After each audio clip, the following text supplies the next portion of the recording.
मध्य प्रदेश के अशोकनगर से ठगी का एक ऐसा मामला सामने आया है जिसने हर किसी को हैरान कर दिया है। सोशल मीडिया पर प्यार, फिर ब्लैकमेलिंग और करोड़ों की ठगी। लेकिन इस कहानी में एक अजीब मोड़ भी है, जहां एक तरफ आरोपी लोगों को ब्लैकमेल कर करोड़ों रुपए ऐंठ रहे थे, वहीं दूसरी तरफ वही पैसों से मंदिरों में दान कर अपने पाप धोने की कोशिश भी कर रहे थे। इतना ही नहीं, इस गिरोह की मास्टरमाइंड लेडी तांत्रिक हसीनाओं की तरह लग्जरी लाइफ जीती थी। देखिए खास रिपोर्ट। चांदी की चप्पल पहनती थी लेडी तांत्रिक, प्रेम जाल में फंसाकर 1 करोड़ 30 लाख रुपए की ठगी, अश्लील वीडियो बनाकर ब्लैकमेल करता था गैंग, खुद को क्राइम ब्रांच अधिकारी बताकर वसूली, पाप न लगे इसलिए विदेशी मंदिरों में कराते थे भंडारे। पुलिस जांच में हुआ सनसनीखेज खुलासा। मध्य प्रदेश के अशोकनगर के सामने आया यह मामला साइबर ठगी का एक नया और खतरनाक चेहरा दिखाता है। यहाँ एक gang social media platform Instagram के जरिए युवतियों को अपने प्रेम जाल में फंसाता था। पहले दोस्ती, फिर प्यार और उसके बाद शुरू होता था ब्लैकमेलिंग का गंदा खेल। गैंग पीड़ितों के अश्लील फोटो और वीडियो बनाकर उन्हें वायरल करने की धमकी दी जाती थी। यही नहीं, आरोपी खुद को क्राइम ब्रांच का अधिकारी बताते हुए डराते और मोटी रकम वसूलते। एक युवती से इस गैंग ने करीब 1 करोड़ 30 लाख रुपए की ठगी कर ली है। पुलिस जांच में सामने आया है कि इस गैंग की मास्टरमाइंड लेडी तांत्रिक आयुषी चौहान थी, जो ठगी के पैसों से लग्जरी क्वीन की तरह जिंदगी जी रही थी। एक्सटॉर्शन का मामला सामने आया था। इसमें सीवन पुलिस अधीक्षक महोदय के निर्देशन में उपरोक्त सभी आरोपियों का कोतवाली पुलिस द्वारा पीआर लिया गया था। पुलिस रिमांड में इनके द्वारा और नए तथ्य बताए गए थे। जो एक्सटॉर्शन की मनी थी उससे इनने कुछ सामान घर पे परचेस किया था, जैसे एक बड़ा फ्रिज है 1 लाख करीब कीमती का, और वॉशिंग मशीन है, एप्पल के लैपटॉप है, एप्पल के जो आईफोन वगैरह हैं। तो ये सारे कुछ महंगे ब्रांडेड कॉस्मेटिक के सामान हैं, तो ये इनके द्वारा परचेज़ किए गए थे। उसमें सभी को जब्त कर लिया गया है, और उसमें जो धारा 107 BNSS के तहत में उसमें इस्तगासा भी माननीय न्यायालय में पृथक से पेश किया जा रहा है, जिससे जो पीड़िता है उसको इसकी जो भी राशि है उसको मुआवजे के तौर पर उसमें मिल सके।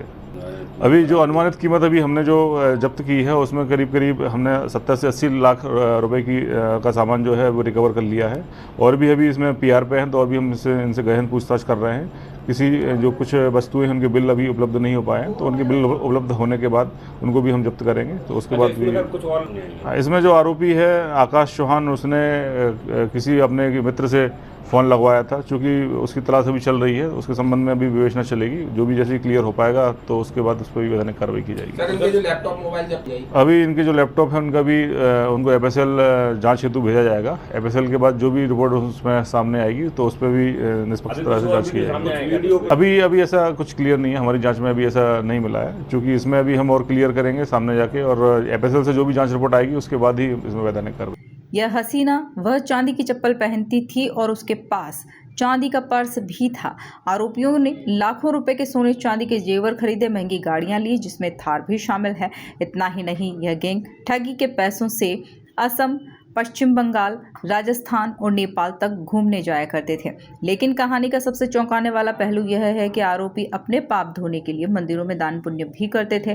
कोतवाली पुलिस ने अब तक करीब 70 लाख रुपए की संपत्ति जब्त की है, जिसमें जेवरात, गाड़ियां, लैपटॉप, मोबाइल और अन्य लग्जरी सामान शामिल हैं।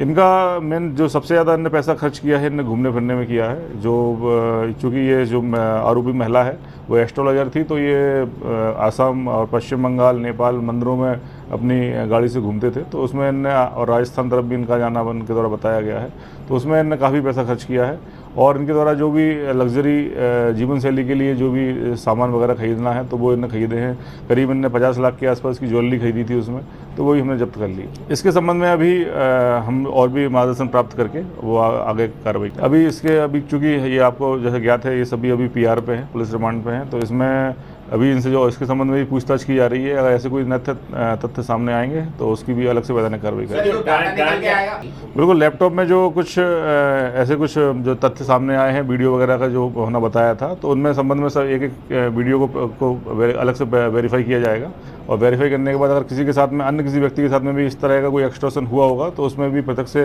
प्रकरण पंजीबद्ध करके अभी ट्रांजैक्शन इनका जो डिटेल है पूरी बैंक से हमने प्राप्त भी कर ली है। अभी प्रथम दृष्टया अभी इसमें ऐसा कोई समझ में नहीं आया है, क्योंकि अभी एक एक ट्रांजैक्शन की बारीकी से जांच की जा रही है और जांच करने के बाद अगर ऐसा कोई ट्रांजैक्शन मिलता है जिसमें कोई संदेहास्पद हो या किसी के साथ में इस टाइप की ब्लैकमेलिंग के द्वारा वो पैसा आया हो तो उसमें भी प्रत्यक्ष कार्रवाई करें। इस मामले में तांत्रिक युवती और टैटू आर्टिस्ट सहित 4 आरोपियों को गिरफ्तार किया गया है, जबकि एक आरोपी अभी भी फरार है।